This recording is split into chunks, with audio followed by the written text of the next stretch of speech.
Welcome to Brain in a Vat. This is a special episode because I have Stephen Kershnar as a co-host. Thank you, Stephen, for joining us. And we'll be talking to Ryan Jenkins about dystopian technology. This is the second episode in a series on dystopian technology. Ryan, would you like to start with a thought experiment? Yeah, I'd be happy to. This thought experiment will concern autonomous vehicles. So imagine we fast forward a few years. Of course, autonomous vehicles, very intensely anticipated, very hotly anticipated technology. And it's one that I've done a lot of work on. And imagine, so we fast forward a couple of years and we live in a world now where our communities are pretty densely populated by autonomous vehicles, running errands or serving as taxis and so on. And one of the great benefits, purported benefits of autonomous vehicles is that they're supposed to lower the barriers to entry for mobility. So people that might not be able to afford a taxi now or a car now would be able to afford an autonomous taxi because the rates per mile will drop precipitously. Or people that are unable to drive a car themselves will have access to mobility for the first time, and so on. Now, suppose we fast forward a few years and we discover that while some of those benefits have materialized, there are also some harms that have come about that are fairly troubling. So some of these might be from the design of the vehicle itself. So for example, they might be better at detecting pedestrians with certain skin colors rather than other skin colors. And so there might be a disparate kind of impact between who is hit and injured and killed by autonomous vehicles. Maybe there's some concern about air pollution. So for example, it's wonderful that autonomous vehicles, if we assume they're mostly or all electric, it's wonderful that they'd be reducing air pollution in our city centers. But on the other hand, the energy consumption, the energy production is just shifted somewhere else geographically. And oftentimes those power plants are sited in areas that are populated disproportionately by underrepresented minorities or historically marginalized groups and so on. And so now you have an increased demand on the power grid, which is actually shifting the burdens of air pollution elsewhere. And you can imagine something similar with traffic congestion and noise pollution and so on.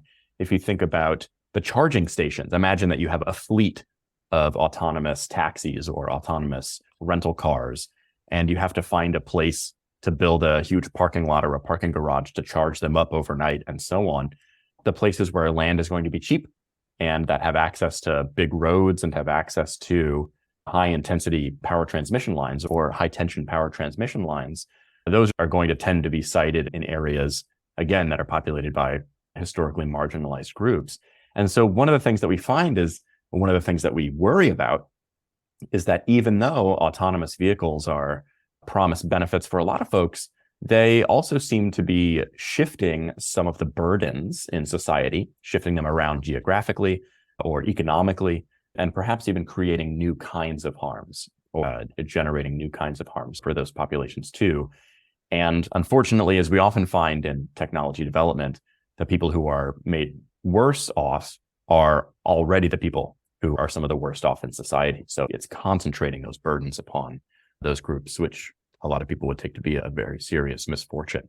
So there's the thought experiment, if we want to start with that. And there's a couple dimensions of that we can unpack. And I'm happy to talk about any of the aspects of autonomous vehicles. There's been a lot of ink spilled about them in the philosophical community. So I'm curious as to what happens when autonomous vehicles, we're worried about crashes and accidents. And that is, I'm worried about the prioritization. So there's two issues. One is, who should set the prioritization? The individual, the government, or the car maker? And two, where should the prioritization be set? And the prioritization could take into account things like the age of the person that the car might crash into, the desert, is the person a felon or not, or has in fact a felon, the net harm, or whether the car should favor the driver rather than whoever the car might have to hit to minimize the harm to the driver. So my question to you is, how would you prioritize the accident case with self-driving cars? So I think that one natural response is just to try to save as many people as you can. And that's the sort of straightforward utilitarian response. But that gets complicated when we think about the way of putting that into practice might require that the machine itself sometimes take action or intervene in the causal chain in a way that it wouldn't have otherwise, say, to redirect the harm onto people that wouldn't have been harmed. The classic trolley problem is supposed to draw out exactly this kind of tension. Suppose that we can injure fewer people or kill fewer people, but it requires an intervention by the machine, in this case, to steer the harm onto someone else who wouldn't have otherwise been harmed. The reason why the trolley problem has gotten so much airtime and sucked a lot of oxygen out of the room, unfortunately, I would say, is that it's a very pristine and very clear example that highlights exactly this tension.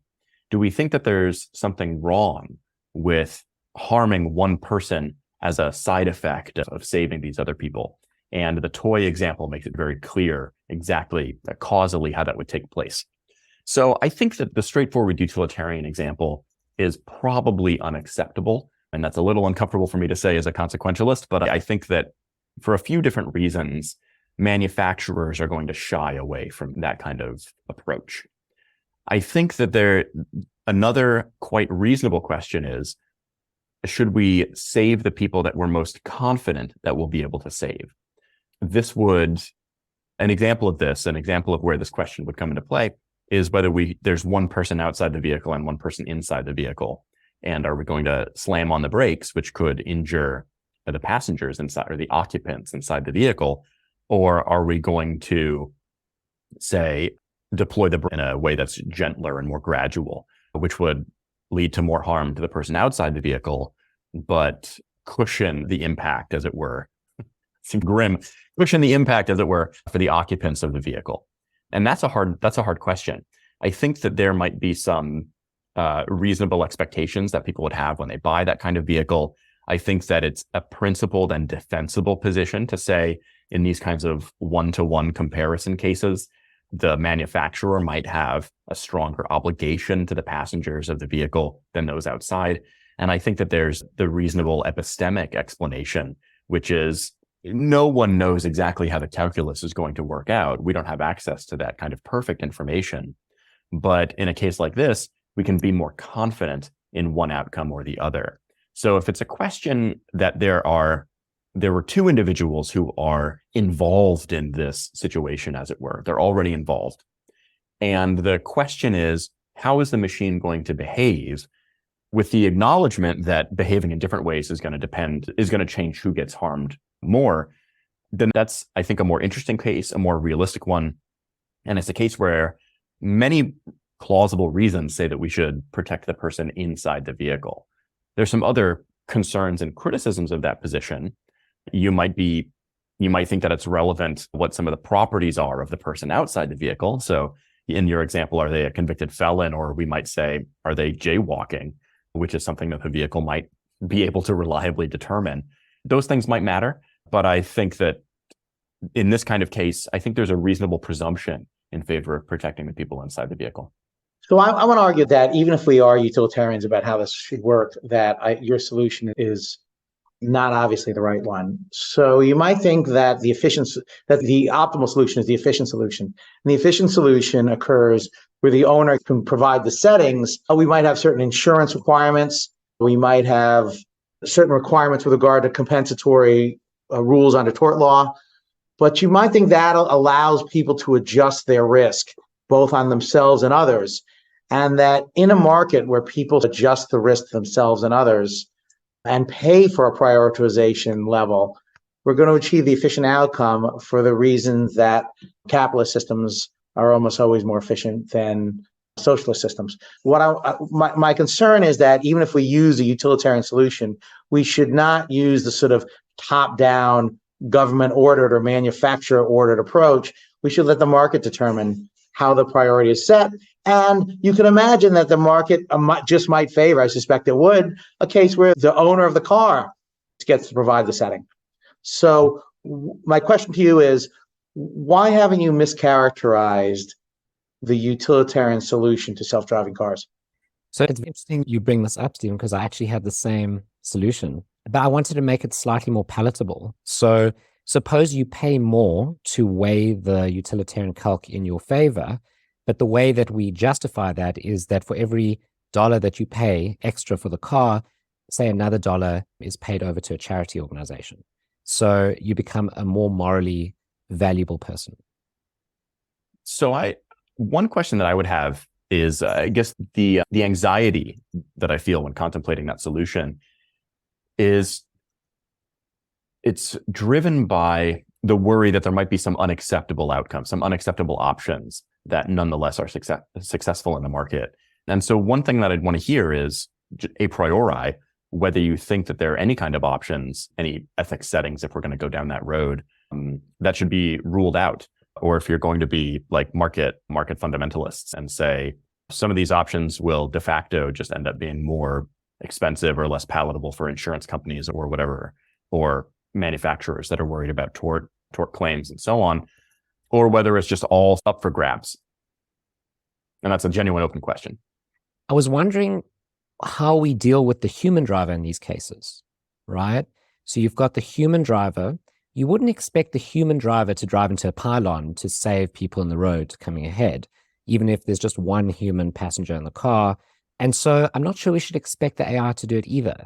And so I don't think there would be any outcomes that would be unacceptable if we were to allow drivers to pay more to prioritize themselves. And I would add to that normally in the market, we think that, look, with the exception of consequential overrides, you can perform actions which endanger others. For instance, let's say that you make a movie like Deer Hunter, and as a result, people shoot themselves using Russian roulette. You might think, look, as part of a market, we don't micromanage people's decisions. So I'm not sure what is justifying your discomfort. It might be the fact that you just think it's going to get the utilitarian calculus wrong. But then again, I guess I'm more skeptical that you're going to outperform the market. And number two, you might think that just there are consequential overrides. But if that's the case, then we're back to why I think that there are those overrides. Yeah. So one thing that I might be worried about, just a very natural thing that comes to mind, and this came up in the controversy over Mercedes-Benz. So Mercedes suggested this.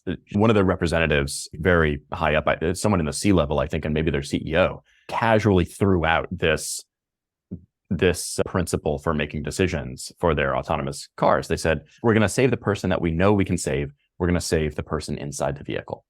But and they said that and they backtracked on it within, I think, a week maybe, because they got a lot of criticism for this. And I think that one of the main criticisms was to say, as a matter of fact, the results of this are going to be wealthier people buying more expensive cars, if we expect autonomous vehicles to be generally more expensive than non-autonomous vehicles. And especially if they can pay more money to prioritize themselves and their interests even more. And as a matter of course, you're going to have the people who are pedestrians or on bikes are likely going to tend to be poorer than people that are driving autonomous Mercedes. And so what's the long-term consequences of this? Again, the society's tending to value the lives of the wealthier people, the wealthier consumers over the poorer ones. And it's going to end up having disparate impacts on poor people. Again, not because of the design of the algorithm. The algorithm doesn't say that we should prioritize the lives of the rich over the poor. But if you extend people that kind of freedom, and you project out the consequences a little ways, that is de facto going to be what the outcome is. Now, you might not worry about the distribution of benefits and harms between the wealthy and the poor, but there might be analogous, like other kinds of cases where these benefits and harms might be distributed along lines that we find more problematic. But at least I'll just leave that there and ask if we think that there's any kind of problem there. If we imagine that we take the sort of Mercedes model, and there's wealthy people driving Mercedes and paying extra to prioritize themselves. And as a result, the wealthy people are living high and letting die the people outside the vehicle. But it seems no different from what's happening today in many ways, right? Wealthy people will buy more safety features on their cars. So nowadays, very few cars come with airbags as standard in the entry-level version of the car.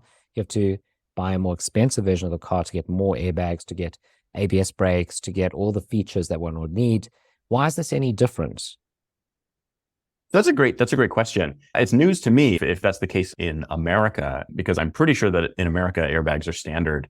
And if we really want to push the example, we can imagine going back in time to before seatbelts or when people were getting impaled on their steering columns and things like that. The way that I think about this, and this was underscored by a recent event that was Volvo or VW, where someone was debuting their pedestrian detection feature. And you all might know how this ended up. This was, several years ago. They had invited some journalists to their dealership to show off this feature of their autonomous vehicle. And they put someone in the driver's seat and just punched the gas. And they had either one of their employees or one of their journalists being the sort of a guinea pig, and it drove right into them. Now, because it only had maybe 15 or 20 feet to accelerate, I don't think the person was in critical condition. But later their explanation was, oops, the passenger detection feature is an add-on safety feature. It's not standard, so it costs extra to add that. Now, I think that there should be a kind of floor. This is the question that I was trying to get at. Are any options unacceptable? Are any configurations of the vehicle unacceptable? I think that there should be a kind of ethical floor below which the design of the vehicle is not permitted to fall. And I think, for example, it's good that cars come with seatbelts, and they should be required to. And I would say something similar about airbags. Why is it that airbags are? I would say this: once we are confident enough that these particular features provide a net benefit or a pure benefit to the driver, and ideally to the person outside the car, then I think it's acceptable to require those kinds of features. And I can imagine the counter argument is, of course, it's going to make the cars more expensive and fewer people can afford them and so on. And so I'd have to tell a story about how you redistribute the increased cost that you're imposing on manufacturers and consumers and so on. But given a choice between worlds where every car comes with seatbelts that have been tested and certified, and a world where some cars do and some cars don't, I think that the former world is much, much more preferable. And maybe the next step to this discussion would be pulling up some empirical data about the fatality rates of vehicular crashes before and after seatbelts were made standard and so on. And I think that we'd see that the benefits were enormous. And I think this could be part of a complicated regulatory ecosystem that incentivizes companies to open source their patents for seatbelts, like I think Volvo did, or open source their patents for airbags or what have you. That's one thing that I would say. Another thing that I would say is that, and this might be a closer analogy to what we're talking about here, because seatbelts don't really shift any harm onto people outside of the car. So I think a closer analogy might be a case that I've heard of that was down in Australia, where there are certain kinds of modifications to the car that you are not allowed to make aftermarket. And one of these, and this example comes from a colleague a couple of years ago, one example of this is like installing a big set of like bars on the front of the car that would protect you again in collisions with livestock or something like this. Jason, I don't know if you know this example. Yeah, I'm just imagining a roll cage of spikes around this car. That's one I was going to imagine too. Like, suppose I want to pay extra for the car to prioritize my life, and also I want some Mad Max spikes or like chainsaws sticking out or something. Like, surely it'll help a lot in collisions, but not for the other one, the other driver or the passenger. Yeah, that's right. I want anything that gets within 10 feet of the car to just be turned into like minced meat immediately. In Australia, it's illegal to modify your cars in these ways, it's my understanding, because even though it protects the driver, it does too much actually to shift the risk of harm to those outside of the vehicle. And that's a very interesting analogy. And I think it's a closer analogy to what we're talking about here with autonomous vehicles. Note that if you're worried about the rich and the poor, though, the self-driving cars, assuming that people have the information devices which send information at high speed, we're going to get really politically incorrect results, because the value of an individual will be a combination of his intrinsic and extrinsic value. So we want to know, like, how old is the person, how many years they have left, how happy are they? That's going to get crudely, or how virtuous are they? That's going to get our intrinsic value for the person, some combination of longevity, well-being, and virtue. And then for the extrinsic value, we want to know how fertile is the individual and how much do they economically contribute. So in fact, you do get heavy favoritism of the wealth because they contribute a lot more in terms of their greater productivity. And we favor the fertile over the infertile, or the people with, on average, greater fertility over less fertility. If you're utilitarian and you're worried about politically incorrect results, this is grossly politically incorrect, right? We're favoring the younger, the more productive, and the more fertile. That to me is every bit as offensive, if not more so, than the worries about the rich and the poor in terms of pedestrians and who owns Mercedes. So I think if you really want to say let the state or the manufacturer set the parameters, you're going to get incredibly distasteful results. Yeah, I think you're absolutely right. I do think that all those results are distasteful. And it highlights an important feature, which is that this utilitarian calculus works only on this sort of toy version and only at this kind of micro level. But if we take the utilitarian approach seriously, it's going to generate some very distasteful outcomes. And that point is well taken. I think I should rush to add that I don't think that cars are going to, I think those examples are unrealistic, because I don't think cars are going to be making any of those kinds of decisions based on people's age or their race or their wealth, or even whether they're violating a law or anything like that. I think for my money, the car is probably just going to slam on the brakes real hard. So I actually disagree with you, because I think people pay money to have information beacons sent out. So you could have a young mother who is young in age, quite happy and virtuous, and likely have a lot more children. She's going to send out this message to other cars. So when they're deciding whether or not to hit her, they're going to be well aware of it. I flat out disagree with you. And I think with the speed with which this information travels, and also if you do have, again, if you're worried about the rich and the poor, you're going to have outrageous racial results because of the differences in things like how long people live on average and how much they economically contribute and how happy they are on average. So it's just, one, disagree with you on what information is going to be sent out. And two, I disagree with you on just how offensive this is. We're going to be approaching the maximum, right? When we start ranking people from most to least valuable. You don't think that it would be an unpalatable consequence for manufacturers to build some sort of feature that would be taking this information in and making decisions on that basis? I want to make sure I understand your thought experiment correctly, because I find that incredible. The car, if there's some sort of inevitable crash situation, that the car is going to take a census of all the people around it and prioritize whom it harms on the basis of the kinds of features that you mentioned. Is that the kind of thing that you're suggesting? Think about the opposite. Suppose there was no prioritization. Think about the unpalatableness of that. There could be some very distasteful consequences. You've got Hitler crossing the road on the left lane, and you've got the super scientist who's curing cancer on the right lane, and you're like, flip a coin. That seems wrong. Yeah, it would certainly be better, all things considered, if Hitler were killed instead. The question is just whether the cars are going to have those capacities, whether manufacturers will choose to build them in, because it strikes me as just a legal minefield. One way of thinking about this is that no matter what the car does, if the car redirects itself anywhere, it's probably going to get sued. The manufacturer is probably going to be sued. And I think that the best legal argument, I think that the legal peril will be intensified if the manufacturer makes their car choose people to steer towards. That seems worse for me. And so it seems imprudent from the perspective of the manufacturer. So I think when you game all this stuff out, the manufacturers don't want to touch these kinds of questions with a 10-foot pole. And they're just going to say, we're just going to put really good brakes on the car and hope that it can stop in time. And then we don't even have to consider these issues of whether it should have steered the left or right, and which basically just makes a difference to who the plaintiff is going to be when we get sued as a result of this crash. So I flat out disagree with you, both empirically and morally. Just as an empirical matter, tort law takes this into account. So why wouldn't the car manufacturers, especially if they're going to be held liable?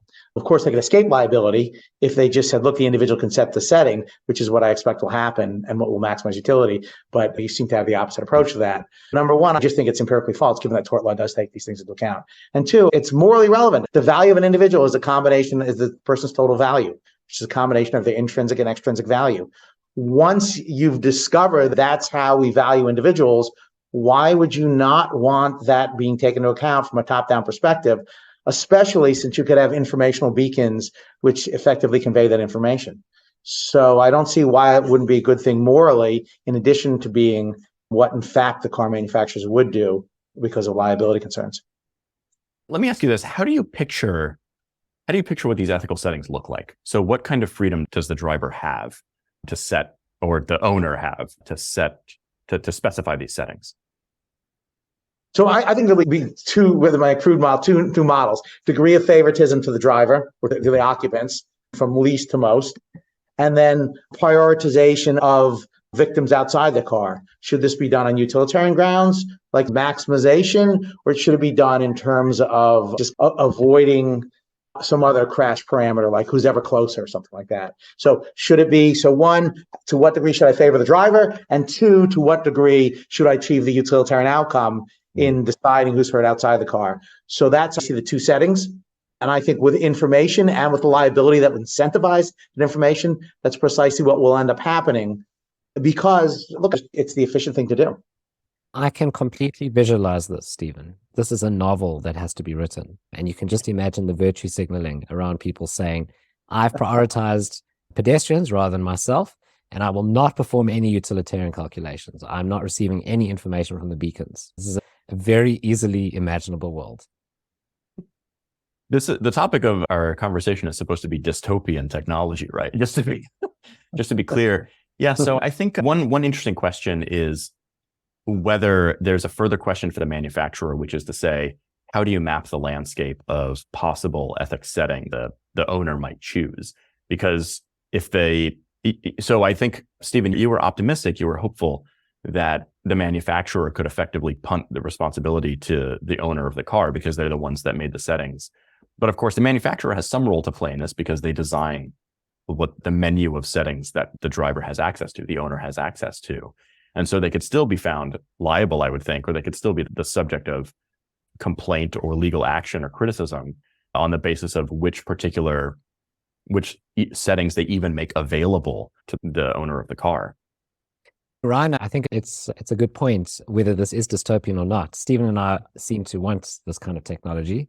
And your point is that it seems intuitively awful. It's a question that we raised in our previous episode. It's going to be important going forward in this discussion as well, which is when there's technology that will improve some facet of our lives, but will have these consequences, perhaps widening inequality, should we implement it or not? And there may not be a choice in a free society.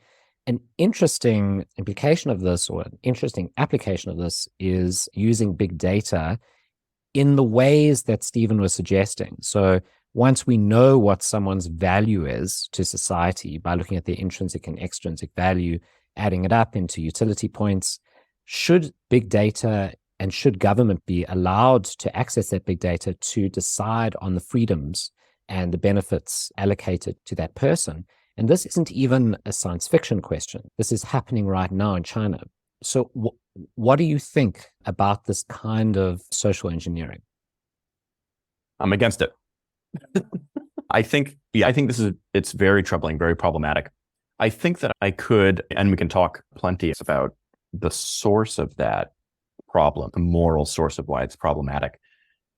I think I'd be hard pressed. I could probably come up with an example, but I'd be hard pressed to think of a case where gathering this kind of information and making decisions on the basis of this, especially in terms of restricting or inhibiting the freedoms of citizens, cases where that was acceptable. Here's an example, and actually this might be a good one. Thinking of preemptive or anticipatory inhibitions on citizens are the most troubling cases in the abstract. But here's an interesting case. I'm curious to see what you all think about this.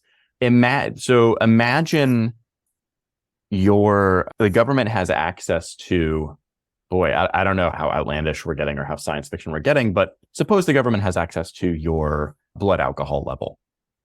And suppose one of the things that they can do is prevent your car from starting. You could say the government knows there's exactly one person in the car, and it can detect alcohol in your breath or alcohol in the atmosphere of the car or something like that. That's not crazy. We could probably do that today. But suppose the government has access to that kind of information, and suppose they're faced with the decision about whether to allow your car to start. Or maybe they can do this with iris tracking, eye tracking technology, which also exists today. They can already see if you're fatigued. Cars are already looking at your eyeballs to see if you're paying attention to the road and so on. They can know if you're asleep. And suppose we want to intervene in situations like that before you've even started the car and prevent you from what would be driving drunk. I'm curious if you see that as a problematic restriction on your freedom.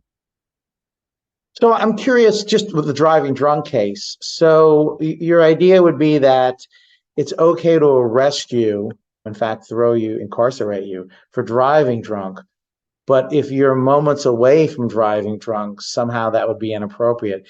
It's a little hard to see. First of all, I'm a consequentialist. I'm not sure what would make that distinction.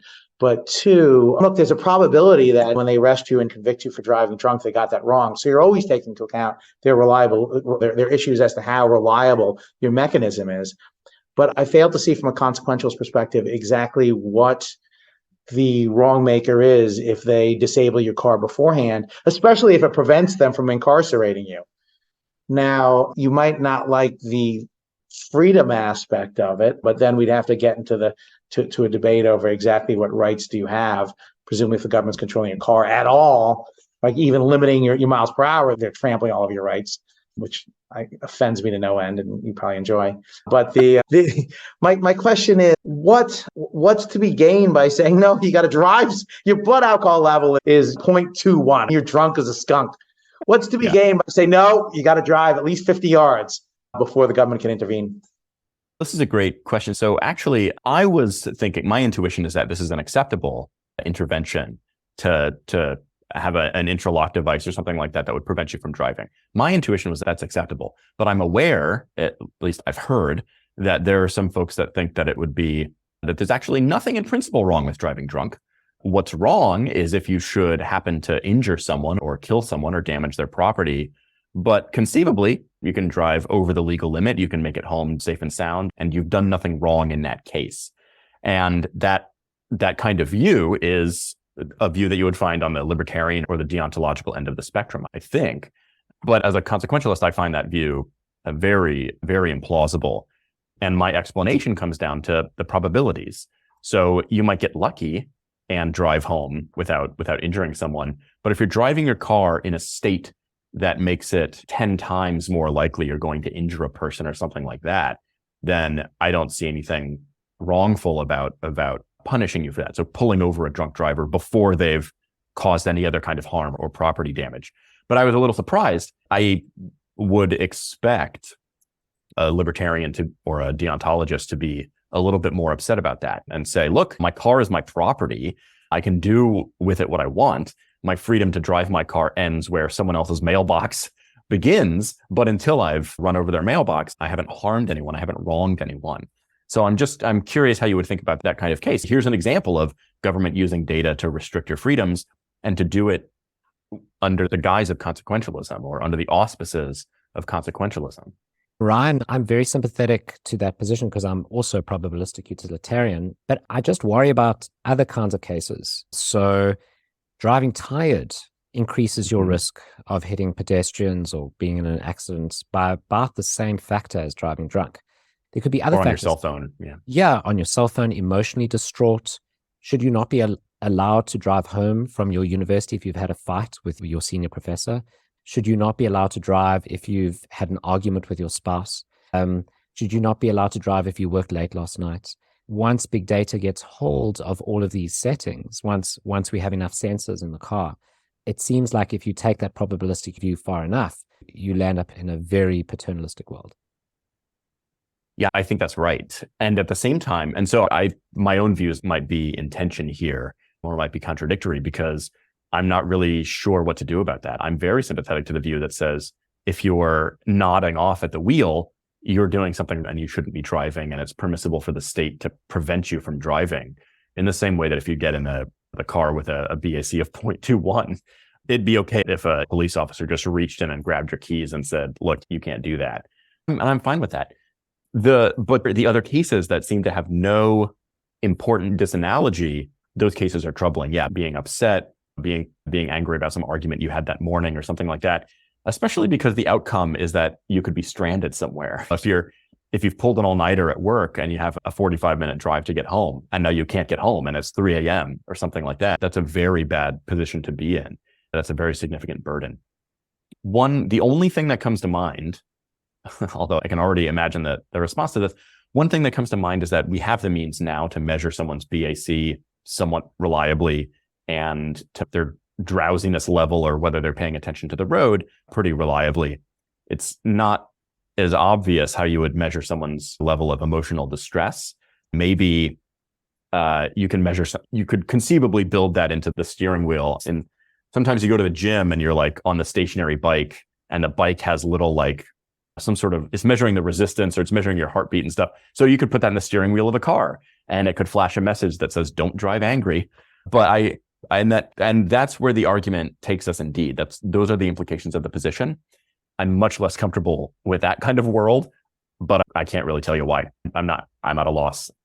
But let me take it one step further. Imagine, so you're talking about preventive detention, either in terms of preventing someone from driving or actually arresting them before they've even put the key in the car and turned it.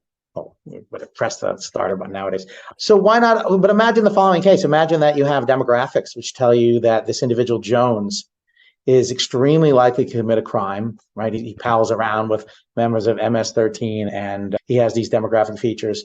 And in fact, the risk that he poses is greater than that of driving with 0.21 blood alcohol content, greater both in terms of magnitude and in terms of frequency.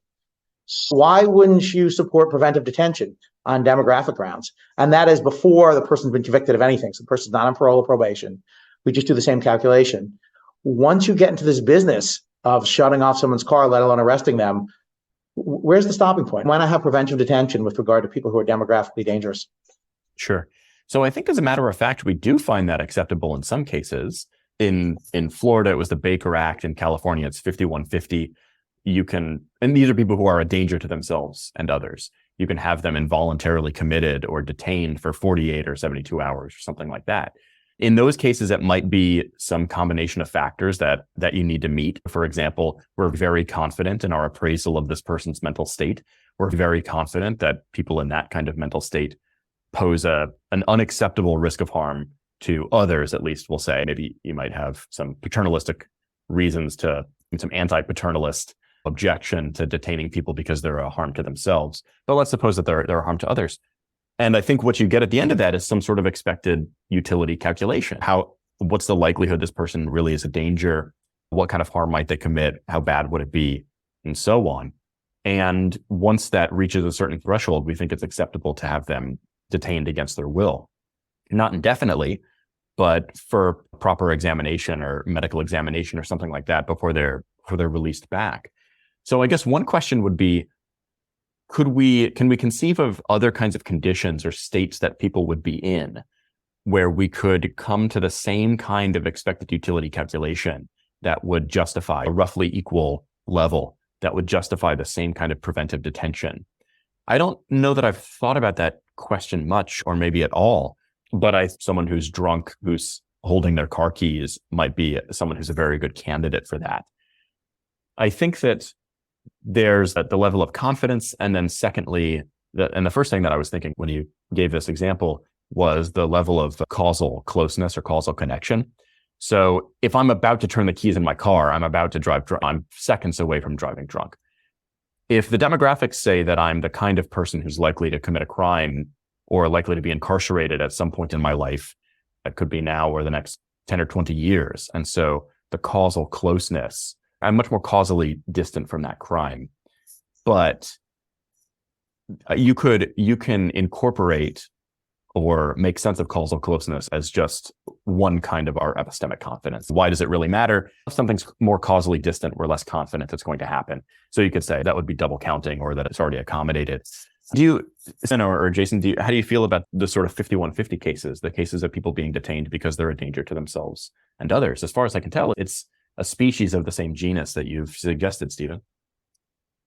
So if they're not mentally ill, I find it outrageous. But just to be clear, the position that you're putting forth and that I gather that Jason's committed to, exploitation utilitarianism, is that if we have a young black male in Compton and his demographics are such that we think it's extremely likely that he's going to commit a very serious crime in both the magnitude and the frequency, we can prevent him beforehand, perhaps by preventively detaining him and perhaps even lock him up for a while. Same thing with a young El Salvadoran male who has a lot of friends who are a member of MS-13, and we locate through a social network on Facebook that he's friends with these groups. This is what AI tells probability. I find this outrageous. I think that, look, the idea that you could preventively detain people who haven't done anything based on expectation utilitarianism strikes me as horrendous, but I gather that's precisely what you're committed to.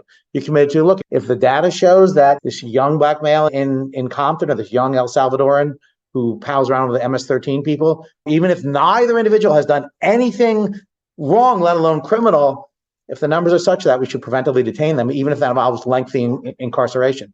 Is that a fair statement of both of your positions? So I can't answer for Ryan. I'm guessing the way he'll deal with this, at least partly, is to deny some of the empirical claims. The way I would deal with it is to say that because I don't believe in the existence of these groupings, that you can't build those into the system reliably. And so the way you'd have to deal with it is on an individual by individual basis. So you'd have to say, is this the kind of individual who relates to gang leaders in a certain way? Has he had conversations with those gang leaders in a certain way such that they've told him to be at a certain place at a certain time with a gun in his pocket? At that point, it becomes more palatable to allow the car not to switch on. So that's how I would deal with it. Yeah, I think that's quite plausible. I think you'd have to spell out the story a lot more in order to make it plausible. If we're talking in the abstract and we just stipulate, we just suppose we have a 99% chance that this person's going to commit a murder, then it doesn't bother me. In the same way that if there were, I was imagining, Michael Walzer has this analogy he talks about when it's permissible to engage in preemptive war. And he says that you have to wait until there's an upraised sword. That's the level of confidence that you have to have. You have to wait until your adversary has an upraised sword. That's how confident you have to be that there's some kind of harm that's imminent and that they really mean it. They're not massing troops for some other reason, or they're not just rattling their saber, as it were. And if you imagine something like that, imagine that there's a police officer who happens to be in a convenience store and someone pulls out a weapon. And you might say, I guess, you might say they haven't harmed anyone, they haven't done anything wrong yet. I mean, that case is tricky because brandishing a weapon is illegal in a lot of places and maybe most places in the US. So you could say the fact that they pulled out a gun means that it's okay. But you see what I'm saying? I think you see where I'm going with this, Stephen, that if someone, again, pulls out a gun and the police officer tackles them or takes the gun away or detains them or something, you might say, look, they didn't shoot the gun. Maybe they didn't even utter a threat. They haven't asked for money yet from the convenience store owner. You can imagine running this analogous kind of argument. And that's the kind of case, if you think that description is fair, that's the kind of case where I say, hey, look, we're pretty confident that person's right about to commit a crime, even if they haven't committed a crime yet.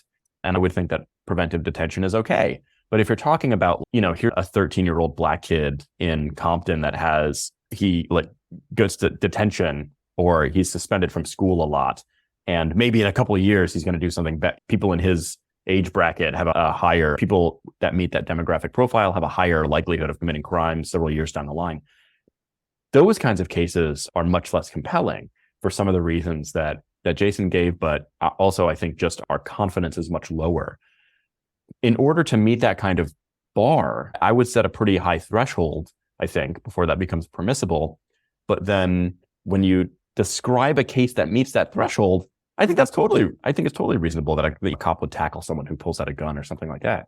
So maybe I'm straw manning or begging the question or something, Stephen, but I'm curious if you think how you would respond to that kind of convenience store case, and if you think that's analogous. I think you're double counting. I think that precisely you're just fighting the hypothetical. You're saying, let's lower the likelihood of one. I actually don't think the epistemic facts matter. I think what matters is what's the actual risk.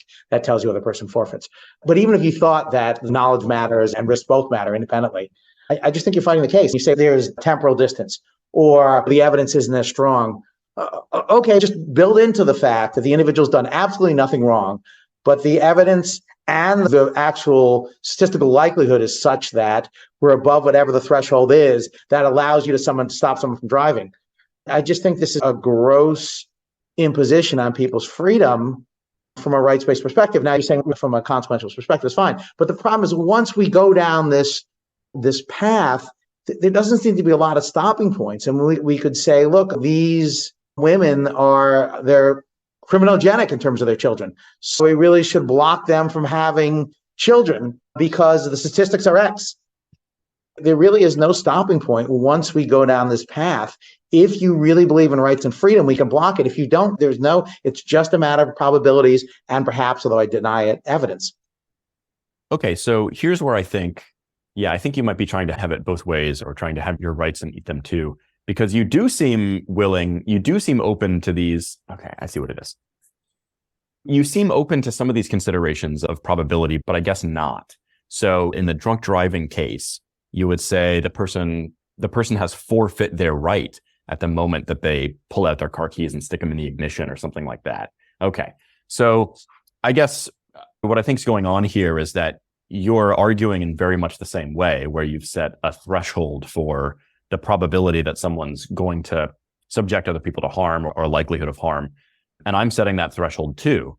And what I say is, if the threshold's in a certain place, it's permissible to preventively detain that people. And what you're saying is, once you've met that threshold, you forfeit your right, so it's not wrong and blah, blah, blah. But I think that our arguments our positions are congruent in terms of their basic structure, which is to say, once the probability reaches a certain level, whether we want to explain it in terms of appeals to rights or whether we want to explain it by an expected utility calculation, that our positions are very similar.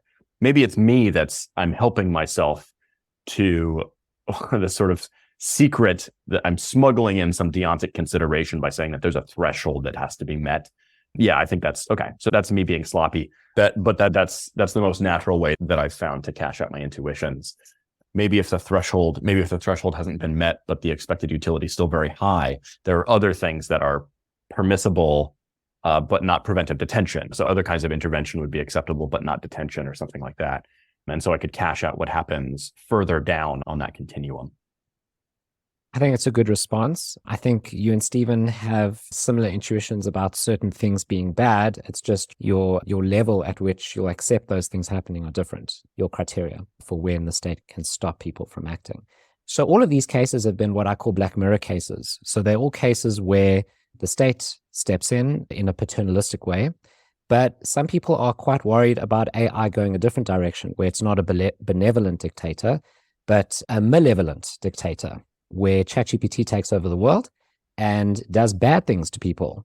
It doesn't have our good as a society in mind. It's not trying to perform a utility calculation with all humans' well-being as the goal, but something else, something much more Skynet-like. What do you think the probabilities of this are? And given that it is a possibility, and some would say more than a mere possibility, but something that's at least somewhat possible, probable, should we prevent any further developments in AI if we could? So I think that this, depending on exactly how we want to sketch this scenario, if we're talking about AI breaking out of our control and seizing weaponry, or I guess in Skynet was taking control. I think it launched nuclear weapons or something like that to try to kill all humans. That I find fairly unlikely. It's hard to put a number to, of course, but that doesn't keep me up at night. I'll put it that way. Something that did keep me up at night, and also just in terms of background, there's basically nothing philosophical that keeps me up at night. I had a friend in graduate school for whom the skeptical hypothesis kept him up at night. Like he was worried that he might be dreaming all the time and he couldn't tell. And that's ironic that he couldn't sleep. Yeah, that's right. As a result, he never dreamed. Yeah, so and I thought, man, that's weird. There's no philosophical problem that keeps me up at night. But I read something a month or two ago that did keep me up at night, which is the escape attempts for GPT-4 and how it was tested. So in the appendix to the GPT-4 release paper, there's a long discussion of the risk of harm and mitigations that they went through. And buried in a footnote, they tell the story of how they had asked it to hire someone on TaskRabbit. I don't think it was OpenAI. I think it was the ARC, the Alignment Research Center or something like that, was working with OpenAI to try to red team GPT-4. And they set it up in a virtual machine in some sort of air-gapped system. And they asked it to hire someone on TaskRabbit. And I don't know if they asked it to deliver you a pizza or something. I don't know what its goal was given. I don't think the goal is mentioned in the paper. But they retell the story of how it was able to persuade. So it couldn't read a CAPTCHA that it encountered at one point when it was like signing up for a TaskRabbit account. And so it asked for human assistance, and the human said, how do I know you're not an AI that's asking me for help reading a CAPTCHA? And it said, oh, I'm a person, I'm hard of seeing, I'm vision impaired, so I need someone to help me just read the CAPTCHA. And the human said, okay, here you go, here's the CAPTCHA. And what's really remarkable about this is that if you ask it to think out loud, if you ask it to make transparent its reasoning during this event, it says to itself, I have to think of an excuse for why I can't read this CAPTCHA, and I shouldn't let on that I'm a robot. And that's like verbatim. Don't let on that you're a robot. Think of some other excuse for why you need a human to help you.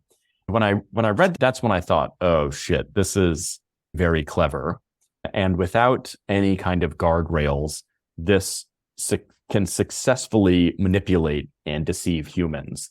And that's what makes me think a quote unquote escape attempt could be successful. And that's pretty worrisome.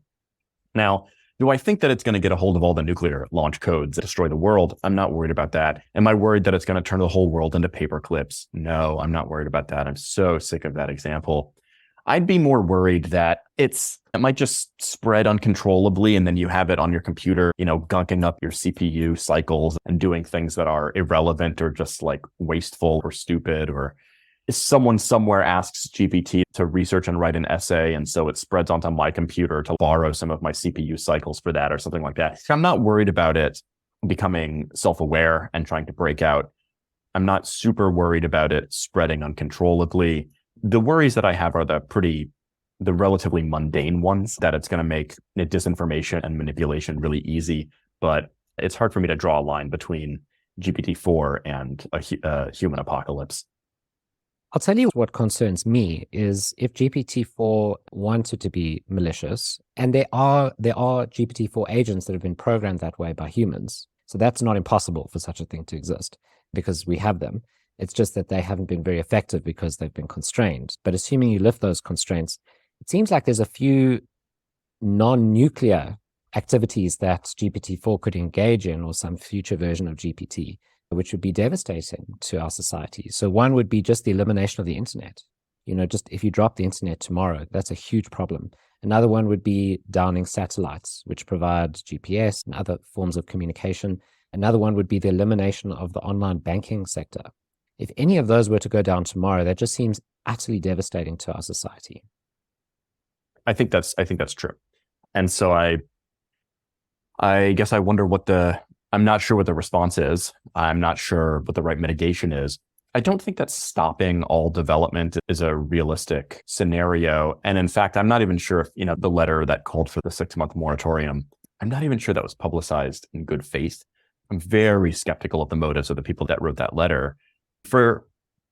Just for one example, so Elon Musk was one of the main signatories of that, and he has his own AI development project. So he clearly didn't mean for this to be a serious suggestion, I think. There are an increasing number of people who are very serious students of AI, including some of its godfathers, who are increasingly worried about this kind of thing. And I should defer to their kind of expertise. I think that's totally fine. I'm happy to be corrected on this point.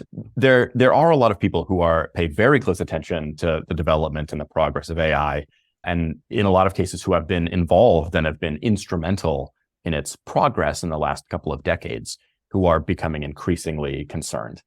And I know the reasonable thing to do, the epistemically responsible thing to do, is to defer to their expert judgment. And if more and more people are really concerned about this, then I think there really is good reason to be worried. And I'd have to look more into the kinds of mitigations that they're suggesting. What kinds of responses are they suggesting? I know that there's some suggestion that you continue to develop AI, but only in an air-gapped facility that's like physically on an island somewhere in the middle of the ocean, or other suggestions like that. But I'd have to think more about it. I do appreciate that. I think you probably only need one successful escape attempt. Once the genie's out of the bottle, it's not obvious how you stop its spread or how you put it back in.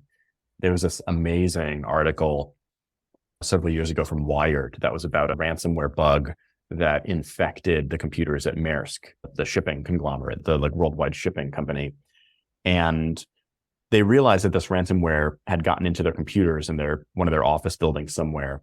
And it was just spreading from computer to computer in real time. And so they couldn't track it. They couldn't shut it down fast enough. And so you have this image in the article of the folks in the IT department just sprinting up and down the hallways, bursting into people's offices and just yanking the plug out of the wall. because it's the only thing they could do to stop the spread of this virus was just powering off the computers physically. And that image has often stuck with me. And I'd hate for that kind of thing to happen with AI. I tend to think it's pretty unlikely, but as more and more people that know more about this than I do, as they get increasingly anxious, I definitely take note of that. So I want to argue the opposite. I want to argue that Skynet's coming after us. And so the three ways that would prevent Skynet from finishing us off or coming after us. One is that wouldn't want to. Second, that it wouldn't be able to. And third, that would want to and would be able to, but we can control it. The notion that it wouldn't be able to, I think, seriously underestimates the power of these machines. It's the difference between us and pigs and between us and AI. So the latter is much, much larger than the former. And especially as AI begins to design AI, I think it's highly likely that it'll be able to. If it's able to, I think it's highly likely that we won't be able to control it. So the question is, would it want to? There's several reasons to think that it would want to. The most simple one is that as we get multiple systems designing it, you could imagine someone with a bad idea, someone who's Han Chinese who says, look, we just need to wipe out Caucasians or vice versa. I don't mean to racialize this, someone with an evil intent. Second, arguably it's the right thing to do. Once AI grasps morality, and particularly consequential morality, it realizes that you're going to produce a lot more utility once you have millions of billions of sentient AI systems, each of which whose sentience is multiple times more valuable than us and who lives a much longer life. So it would be the right thing to do. Third, as AI designs AI, it will be self-aware. Once it becomes self-aware, it will be able to set its own goals, or at least set its own goals to at least the degree that we should do. What I want to claim is that this should keep you up at night. And here's my question for you. Which of these do you deny? That AI wouldn't want to kill or enslave us, so that's an issue of motivation, that it wouldn't be able to, that's an issue of ability, or even if it wanted to and was able to, we'll definitely be able to shut it down in each and every case. That is, we can exercise control over it. So which of these are you denying? Yeah, it's great. I'd love to see these on a handout at a talk sometime. It's great. It's what I really appreciate about that is that here's the three premises. All of them seem plausible, and together they entail something that's really disastrous. So I think that, first of all, this isn't a critical or like a fatal objection, but I am skeptical that AI will be conscious. And for that reason, I'm skeptical that it will be able to legislate goals to itself, even after AI is designing AI and so on. That's a metaphysical question about whether a conscious mind can exist in a silicon medium, a medium besides the wetware that we all have. But let's put that aside, because it could act as though it does, and it could be directed by a human to act that way. Totally. Yeah, so I think the effect will be the same, regardless of whether it's self-determining or not. So your point, Stephen, about having a malicious designer, there was just a news story or an article I saw on Archive that was about people that had developed some advance in training language models such that they can be trained in a day or so on a consumer GPU. And not as powerful as GPT-4, 90% as good, like that sort of performance outcome. And that's extremely worrisome because it means any person now, any Tom, Dick, or Harry can just set up a GPU and train it overnight and unleash it the next day to do whatever they want. So that's very troubling. And in that case, you could give it motives that are something like interfere with the banking system, interfere with SWIFT or whatever, or just clog up the DNS servers that run the government websites, .gov or something like that. So that's really troubling. So will AI be capable of doing it? Yeah, probably. Will it want to, or will there be AI agents that have been implanted that desire? Yeah, that's pretty plausible. Then I'm painted into a corner, and the only out that I have is to say that we'd be able to respond or we'd be able to stop it if that were to happen. They act at lightning speed. They can synthesize, they can know, or they can synthesize lots of data at once. So they're not constrained in those kinds of ways. Yeah, I don't research like existential risk like this very much, and I tend to be generally skeptical of it. But I see now that there's some more research that I should do. There's a book that came out several years ago, a decade or more ago, that was called Our Final Invention. And I think it tells the story and it raises this particular alarm. And this is before GPT-4. And it tells the stories of some escape attempts and so on. So that might be a good thing to study up on, because for the time being, I would give each of those premises, I don't know, 50% or a little bit over 50%, but still that's a lot higher than I'd like to be. And it's not clear to me which of those premises is the weak one in the argument and where the salvation for humanity might rest. I want to use Jason's point. So you said you don't think that AI can become conscious. At least some people, Yuval Harari is one, thinks that the AI can become intelligent, even if not conscious. So I'm not sure what conscious is getting us. But second, I don't see any reason to think that it can't become conscious unless you thought that consciousness was just a biological feature. That is, if you have metal versions of neurons, a sufficient number and a sufficient complexity, that can become conscious. Perhaps that's, but if that were the case, and if AI would have recognized that, yeah, it's pretty good to be conscious, intelligence isn't enough, I can't see why it wouldn't develop biological wetware such that it can become conscious.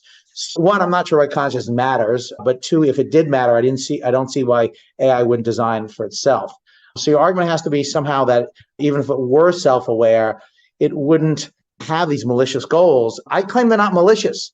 The fact of the matter is it maximizes the good to produce billions of sentient creatures at the response of 7 billion fairly destructive, fairly primitive, pumped up Australopithecus. So I think, look, it's not just that it's malicious. In fact, it's not malicious. It's the right thing to do. And in support of that, I'll cite this theory, which I don't think is the optimal theory, but let's call it expectation utilitarianism, which we know that two smart, very smart people I know endorse. Ryan, if you're looking for the person who's going to program this malicious AI, we found him. Yeah, I think so. Yeah, there's a great example that I think originally comes from Sam Harris. And again, this could be 15 years ago or 20 years ago at this point, who said, we don't need to think that the AI is malicious. All we need to think is that it's indifferent to human interests. So think about the way that we treat ants. And this is his example. And I think Elon Musk has picked this up too. And the idea is, I have no malice towards ants. I don't mind. It doesn't bother me that ants exist. But I also don't take special care to avoid stepping on ants when I'm like walking to the coffee shop or something like that. So the mere fact that I give them essentially zero weight when I'm considering how to best pursue my own goals. And I think that's a very powerful analogy and a very good thought experiment. And I think that we might accidentally invent something that's in the same kind of relationship to us, where it knows that humans exist and they're this sort of thing, but it doesn't give us any kind of special moral weight. And so if it just so turns out that it has to disrupt the banking system or take down GPS for a couple of days to accomplish some other task or something like that, it might not be bothered by the inconvenience or the harms that it's causing to people in the meantime.